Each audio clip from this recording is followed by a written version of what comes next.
presidenti federale vendosi që të ndryshojë rregullin, i cili i lejon të skuadrës fituese ta merrte trofeun vetëm nëse fitojnë 3 kulma dhe një trofeu mund ta merrte në muzeun e vet. Që nga ky vit çdo skuadër që fiton e merr me vete trofeun në qytet dhe në muze. Araujo dhe Ter Stegen do të jenë bashkë për trofeun.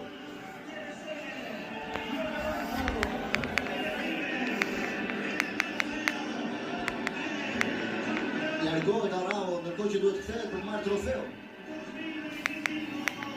Thonë të kthehet për të marrë trofeun. Momenti më i rëndësishëm tani. Presin që lojtarët të shkojnë në fushë dhe të vendosen atje.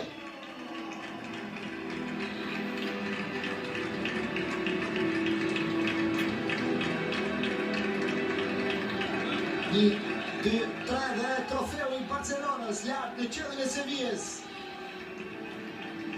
Fituese e edicionit e 124 të Kupës së Mbretit Barcelona pasi ka mundur Realin e Madridit me rezultatin 3-2 në finale që zgjati më shumë se 120 minuta.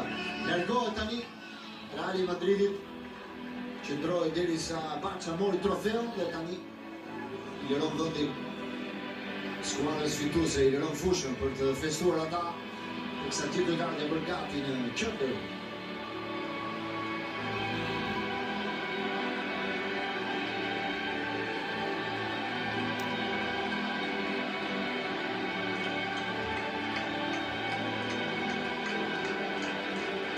Barça tani ka akoma shanse me fituar 3 trofet.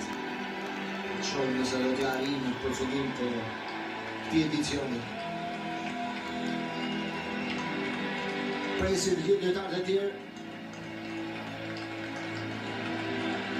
Shohim se si shkojnë Araujo dhe Ter Stegen në qendër fushës për të festuar bashkë me të tjerët trofeun e Kupës së Mbretit. Edicioni 2024-2025, Barça triumfon përsëri një tjetër klasike, treta, radhazi me Hansi Flick në stoj dhe me këta djemë të rinj që odhurojnë një futboll të jashtëzakonshëm këtë vit. Duke shtrënguar vendin deri në fund dhe duke i kënaqur gjithë.